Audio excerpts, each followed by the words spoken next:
Look beyond the fancy Mercedes logo and you'll see something truly spectacular.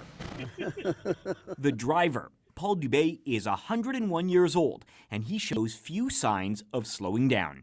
I have a summer cottage near Mont Tremblant, and I go there every weekend.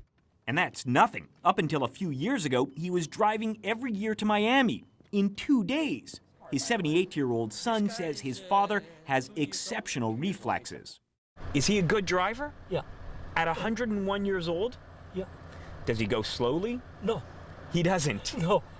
He about on the highway about 110, and here he tries to stay with the law. Paul's been driving since 1924. He's one of just 7 centenarians in Quebec with a driver's license. At his age, Paul Dubé may be a rare breed, but get used to the idea of lots more seniors behind the wheel. They're the fastest growing segment of Quebec's driving population. It's estimated that within 20 years, there will be 1.5 million drivers over the age of 65. That's twice the number there are now. People like 79-year-old Milton Dawes. You think you're as good a driver as you were when you were 40? Better. Why do you say that? Well, more experiences, you get to anticipate more of the things that people do, so you can predict better than before. Milton may be a safe driver, but many seniors are not, even though they're less likely to speed, less likely to take the highway, and less likely to drive in the snow or rain. That's because for every 100,000 kilometers driven, drivers 75 and over are linked on average to more than 2 deaths. That's more than double the rate for younger drivers. In June, in the Laurentian town of Arundel, a 10-year-old girl was killed and 4 adults seriously injured. Police say a 70-year-old driver was going slowly, then suddenly and inexplicably sped up and slammed into another car. In August, a 36-year-old man was hospitalized with serious injuries. He and his girlfriend were walking on a sidewalk when an 80-year-old driver lost control and rammed into them. We asked driving instructor Uli Zamir what he worries about when he's teaching seniors. The reaction time is getting longer. Well, reaction time is critical when you're driving a car, is it not? Yes, it is. And also panicking. I had cases with people used to press the gas pedal instead of the brake pedal by mistake. After a driver turns 75, Quebec's Automobile Insurance Board requires they take a medical exam. As of 80, that's required every 2 years. If the medical turns up a problem, seniors can see their driving restricted, like no night driving or no trips more than 10 kilometers from the home. But there's no mandatory road test unless a doctor orders it, someone complains, or a driver gets into trouble on the road. I had 2 road tests and they didn't pass me on either one. 79-year-old Maureen Daniels was pulled off the road after she received a speeding ticket, and the officer ordered a driving test. I feel I should have passed. She was devastated when she didn't. The only reason she's in a car now is because she's being reevaluated by a driving instructor Get off on Jean Talon exit. and an occupational therapist. Maureen says she desperately needs her car. My husband is blind and deaf, and I take him to the office and take him back.